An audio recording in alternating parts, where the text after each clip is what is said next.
Welcome everyone to Dynasty the Podcast Show. I am your host, Ira Thomas Bush the Fourth, and this is Dynasty the Podcast. I just want to say thank y'all for listening, tuning in.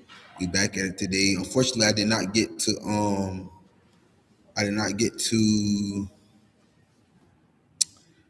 do my part two yesterday on spiritual warfare, which I thought it had a nice ring to it, which is kind of funny because what I was speaking on was off, just my intuition of like experience. A lot of the stuff that I speak on is just how I be feeling at the time.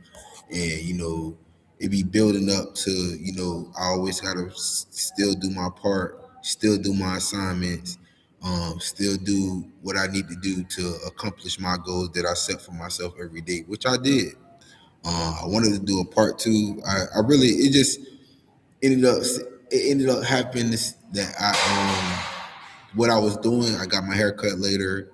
I had to go this place, that place, check this out, and the same thing while I'm starting a little late today, but that's not a big deal. My start time is when I want to do it. It's up to me. Do I want to do my show? It's up to me when I want to start. There's nobody controlling what I say or what I do. Some days I'm more motivated, other days I'm not. But today I'm pretty chill on, what's going on. Um, I have nothing to really stress about. I feel like there's so much going on. You know, just put it like this. I'm gonna use this analogy since I'm like back. I'm trying to get back in football mode. But if you have like a long season, and I'm gonna use high school for an instance. There's 10 football games. There's 10 football regular season football games usually every year. Um, you do not want to miss your quarterback or that leader on your team for more than one. And if you stretching it, if it's two, and you gotta prepare for those type of situations because you get a sprained ankle, you get just soreness anywhere on your body, you get a concussion one game. Not jinxing anybody that's listening, but just how these, you got to prepare the backup to take over. And in the NFL, you prepare 2 to 4 weeks for your backup to take over. This is how physical and brutal the game of football is. And then in the long and it's kind of like in life. I use that analogy because right now, my position is to be a leader.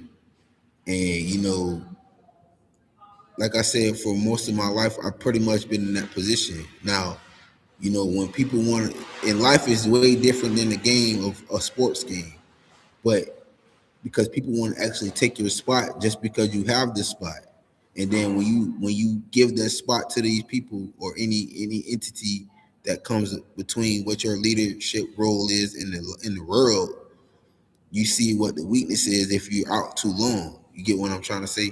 So I could honestly say, me not, when I was when I was younger, coaching sports and having a voice in the community was me doing my part. The older I get and the older my child gets and the children in my family, the leadership role has to grow and expand. And it was a time frame, where they made everybody go in the house, which was during COVID. And then, that took me out of the position as a coach full time. And then out of the communities, they started transforming recreation centers into COVID checkup centers and shot centers all around Florida. And they probably did the same in other 49 states. We're just not getting back to being full time, recreation. But the thing that we're lacking is the leadership in these buildings, the leadership in these programs, the ideas to get these kids galvanized and focused on what they need to be done.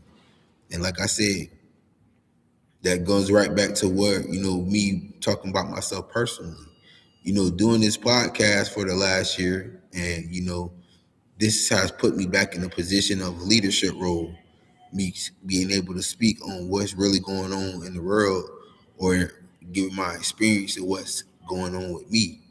And hopefully people building on that. So that's basically why I do my show. Now, what I'm finna get ready to do is put it in another gear. I'm trying to get situated in the new area.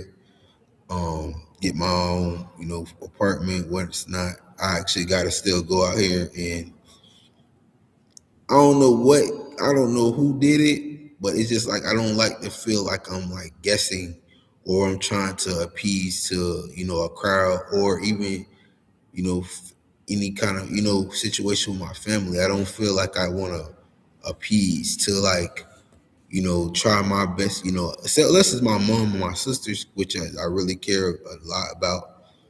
It's like, how am I going to stretch my hand if you don't want me to stretch my hand to help, or you giving me halfway clues, or situations where the if I help you, the only person benefit that you getting help, which is I'm not asking for help like that. That extra, it's just like you're not supposed to lose a lot when you help someone, or you're supposed to be able to at least communicate that in the beginning process of any kind of situation. That's maturity, that's development, mental development. That's just having sense of what goes around comes around types of situation. You don't want to have that. You don't want to guess and to blame somebody on why you didn't get what you want. You want to kind of be more direct. And I'm talking in general. That's anybody who could use this example. I'm just talking about me in a position of leader. I have to move forward. People think how I move might not be what they think they need to move, or ever will be subjugated to move. But I know for a fact it started with the way the unselfishness of my mother, and the moral values my mother have. And these are some of the things that she just grew up, like, just being who she is. She helped a lot of people, a lot of strong females. And then it goes down to her having me, her one only son, not being out here telling it right, telling it, and instigating and getting in people's business, and being able to communicate this to your core circle. And this is the stuff she instilled in me. Same thing with my father. Just minding your own and doing what you're supposed to do to get what you need. And these are some of the core values that he instilled in me. Now, that being said, the circumstances that we have in the United States of America, a lot of people, took my mother's kindness for weakness, and then they took me as this. They took that, and they think that I'm gonna have the fact that I have kindness, that I'm gonna be weak. It's not like that. It's not never gonna be that. Like I said, I have to be patient more than that, because there's only one me, and there's only my mother is only one person, and she has to be patient, because all these females have these have mental issues. They mentally distraught half the time, and they don't know how to express that and be more thankful towards the stuff that my mom gave them, far as game and knowledge, and even being accessible to me or my sisters. And we all raised it basically the same way, and I just got to put that in the atmosphere and give that example for people to grow, or people to get a message to start mentally developing yourself as an individual, and stop blaming people for what you didn't have or what you didn't accomplish yet, because you never know, the next day you might get exactly what you want, just based off you being more I would say, like, just being more thankful, or being able to not blame somebody that you thought was their problem, and moving on with your life, and accepting it for what it is. Because somebody like me, is so easy to like squash a situation. I'm not a grudge holder. I don't hold grudges. I don't let stuff go trickle into the next day. Not saying that incident didn't happen. I'm just not going to dwell on that incident. I'm not going to curse my life because something didn't go my way for one day. And that's just basically how I look at things. I don't think I wouldn't be where I'm at if I was to dwell on things. So with that being said, we're gonna go right into what we were speaking on.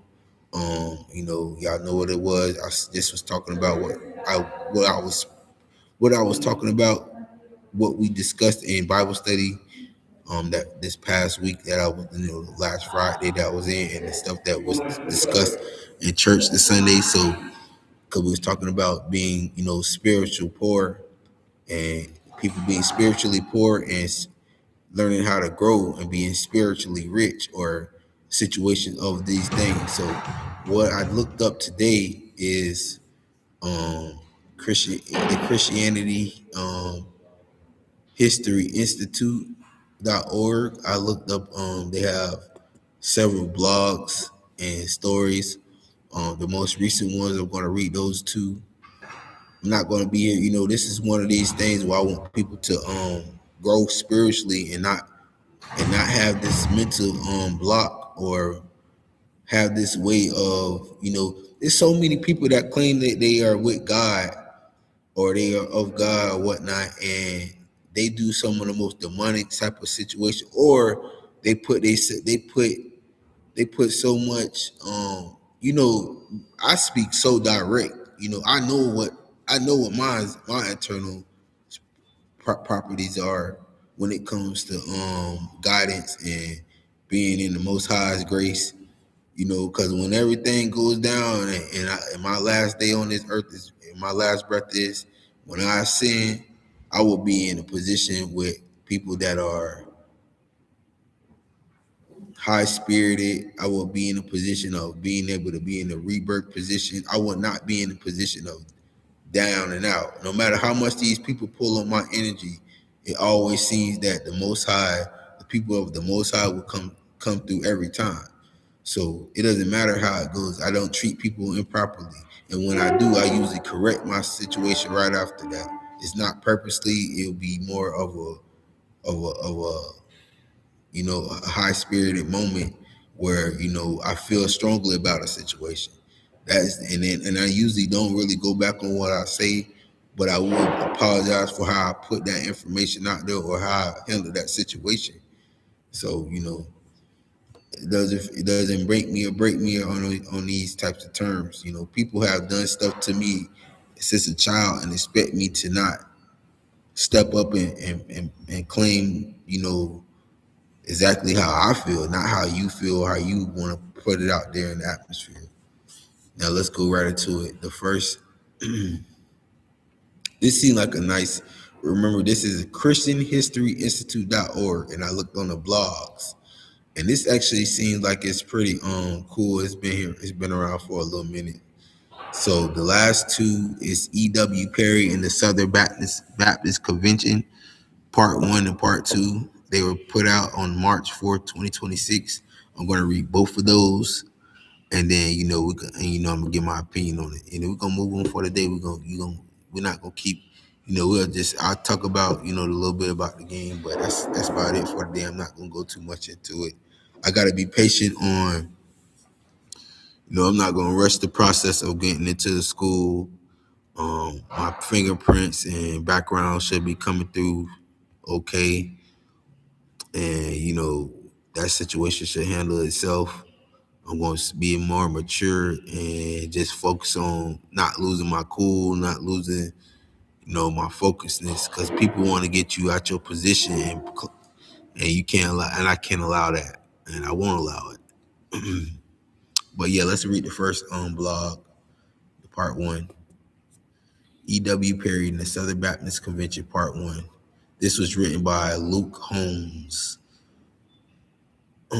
It would be understandable if E.W. Perry was as nervous as silent fell over the hushed crowd. He had stood before large congregations of all sizes for most of his life, but never before he had someone like him stood before a group like this.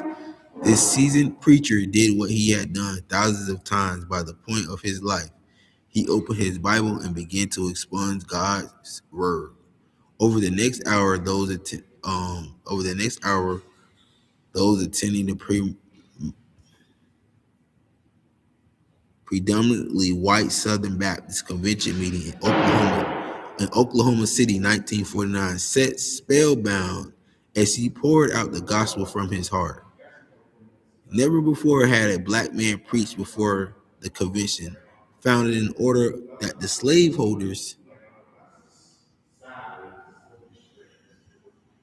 could appoint it and missionaries. By this time, Perry had already been a pastor at the legendary Tabernacle Baptist Church in Oklahoma City for 34 years. His message as burned him as he preached. One viewer recounted it this way. He took his text from Philippians 3:10-11 in sublime, eloquent, and the style he talked about the matchless glory of Christ. He called his hearers to renowned dedication to all important tasks of being good witness and resurrection power of Jesus. He pointed out, sorry about the noise. He pointed out how every soul wants to live forever. He said, "This hope of immortality is like a beacon of light shining through the mist of future. It never urges the soul onward and upward. It is the greatest boon on earth. Without it, how dark is life and how terrible the grave. Take away the hope, you rob the soul of its strongest support. You break the courage of the bravest hearts and the marked comfort of the best man." Now I'm gonna pause real quick and break this down. So this is just, they're going over an encounter where, this was somebody very powerful in his community in Oklahoma City. And this is somebody that was a pastor. This is somebody that gave sermons, and he had got to break it through going to this convention and speaking in front of all these, predominantly white people. And I was speaking on, I speak on race and colorization all the time. They did a lot of stuff in Oklahoma with the black, renaissance, and unfortunately when they got to a certain level, these were some of the people, I don't know if he was the one that got, I think they did where they poured lava or they were shooting people from the sky. And, they did a lot of stuff, a lot of illicit things to these people. A bombing, it was a bombing, but it was it was more than just a bombing. It was a lot more going on the ground that day when they was killing all those black innocent people, and they're messing up their, sorry to get off topic, they were messing up their homes and their businesses because they were making their own money and they were trickling it throughout their community, which is what they do not want in the black community still. So I'm glad they actually pointed somebody out that was a voice and a leader, and I'm glad I'm reading this. So let's continue. Mississippi beginnings. The third of 11 children was born Jack and Mary Jane Perry in a log cabin 13 miles east of Nobi, Mississippi, May 14th, 1882. This person has the same birthday as my child. That's cool. They gave him the name Ezel Willie, with the name Ezel coming from the word for stone in 1 Samuel 2019. He was born to a life of poverty, worked a very little education on a family farm. School was available 3 months out the year, and there was much to do on the farm. He regularly drew water from the well and helped tend the crops and corn, cotton, potatoes, and cane the family raised. Even with all that work, the children often leave the table hungry. Very little recorded about his life and upbringing at the time, but anyone who grew up black in Mississippi at the time undoubtedly faced great struggles and hardships. They lived on the land given to his grandparents after the emancipation. Grandfather Perry lived with them and could neither read nor write, and had taken their last name from a white man in their native state of Georgia. Perry noted once that our land was poor, we were poor, and all our neighbors were poor. Perry was not shielded from the past. An adult's life spoken often the cruel whippings and received as slaves, and told stories on how blacks were often chased by dogs just for entertainment. Those memories are so much more might have been in his mind as he addressed the convention crowd Saturday morning, decades later. In spite of the hardship he faced, there is no doubt God was working in his life and came to Christ in an early age, and family valued the church. Had the dream where a man appeared to him in a white robe, called him, follow him. So his dream, 10-year-old Perry got up and followed him. After a long journey, they came into water where he followed the man down the water and was baptized.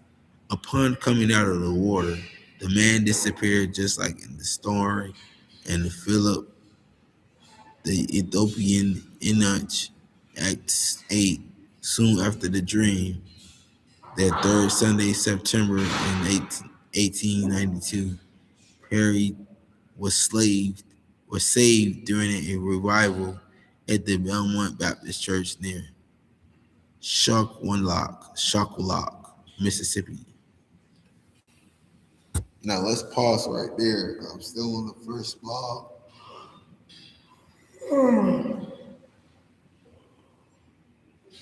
Oh boy. So now this is what I've been speaking on. This was in 1892, and it speaks on, people getting chased by dogs, people getting harassed, people getting, basically attacked for being the color, African descendant black. And it's still trying to make it like that. It still goes on to this day. And this is why we have to speak on these things so we don't allow it to repeat itself. This is why we have to reference the book instead of go exactly bar for bar from this book that we call the Bible. And that's why we're speaking on these things, because you don't want to get entrapped into a loophole of weakness, into a loophole of abuse by the white man or the people who follow their ideologies and mental control and physical control over the people of the black community. And that's just a message, and this is why we're discussing this blog. Now let's continue. Baptized and called. While picking cotton the next day, Perry began more about the dream, the church, and the revival at the church, and went to tell his mother we had happened. She dropped the dish rag on the floor and asked him, "What kind of man did you see?" He thought for a moment before responding. He was black, and as to him, there was only two types of men. His mother told him that might have been the devil he saw. And Perry reflected more than the man in his dream had no color at all. But when he went to church that night to share his testimony, he said the man was white.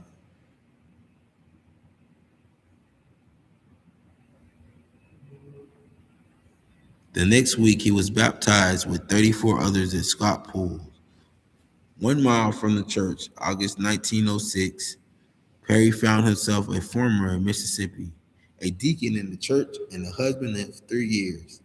Belmont Church still had one of the quarter-time preachings in the church. The deacons filling the pulpit, and the rest of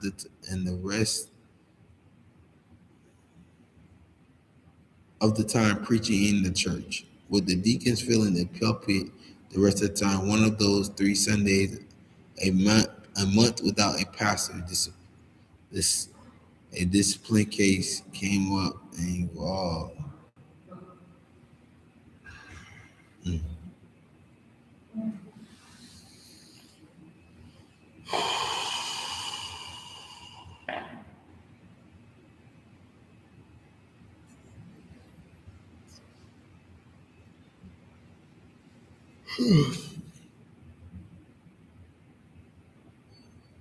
All right. That's pretty much it. Like I said, Glenn, this was a piece written by Luke Holmes, and I want to say I'm not going to read any more else, because this is just basically a storytelling about someone who was involved in church and had a big, and also had a little bit of ties to the civil rights era and coming out of that coming in before the prohibition era or right before or during it. And like I said, this a lot of this stuff is about keeping individuals asleep or controlling the masses, and that's what basically they were trying to break down in the old school term ways. You know, it's no real reason to sugarcoat anything anymore about how things are situated, how things are. People are super arrogant when it comes to mining theirs. It's just the arrogancy is up here. You know, when somebody wants to be that bad, and you can't say much. You kind of gotta go with what you know, go with how you feel,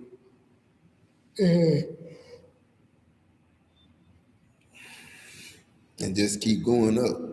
Now we're gonna end it on, it ain't too much politically going on. I will be tomorrow. I will be going to a business expo. Um,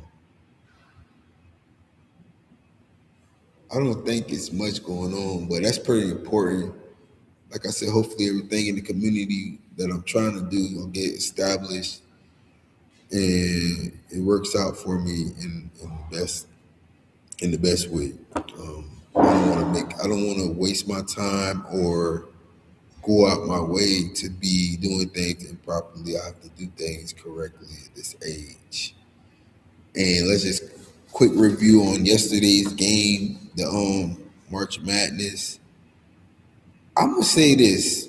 I'm actually, I look at it. The guy UConn is a top 15 pick. Reed. I think I don't know, his game on the low post under the basket is complete. His athleticism is, one of the superior athletic big men in the draft. I definitely like him on. Let me see if he was to get picked in the perfect situation.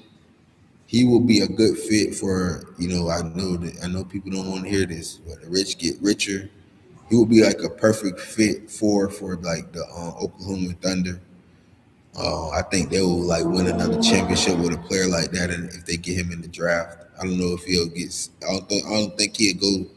I think OKC does a good job of stockpiling drafts. I don't know if they have a high draft pick this year, but that would be a perfect fit. He's better. He's better. He's bigger than Williams, who they paid 250 million. Then you gotta continue to pay, players that have stepped up. And some people and their key pieces might have to go to different teams to get paid. Reed will be a good fit for them. I think he's a very top. He's a top player. Unfortunately, they lost. And they got Chet Homer. I think Reed is a more bigger and more explosive player, and he's doing help switching wise 2 through 4. Definitely 3 through. I mean 2 through 5. Definitely 3 through 5. He can switch and play any position on the post and at a high level. As far as like on the right inside the 3 point line and right out the box, he does a good job of stretching it out and stepping out and getting back to the position to help under the rim. The person and then Johnson, he's similar. He got a little bit more jump shooter, a 3 point jumper. I think he did a great job yesterday playing, and that's the reason why they won because he had a really good game.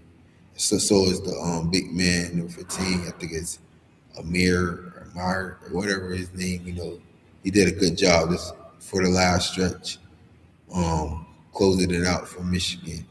So yeah, I enjoyed the game for the parts that I watched. So it was pretty cool. Um, I need to get to the movies. I haven't seen a good movie in a couple months. I'll probably go, all depending on how I feel. How it goes, like the weekend, catch the matinee or something. I haven't been in a while, so I don't know. I might decide it. They be starting the movies late. They need to start it at 10:30. I'll get there and enjoy it on Saturday or Sunday or something. Other than that. Football wise, I haven't watched too much of the spring football. Baseball's in. Check some baseball games out. The Rays won. They open back Tropicana Field. Make sure you go support because once you have a field get rebuilt, and they were trying to move it to Tampa for real.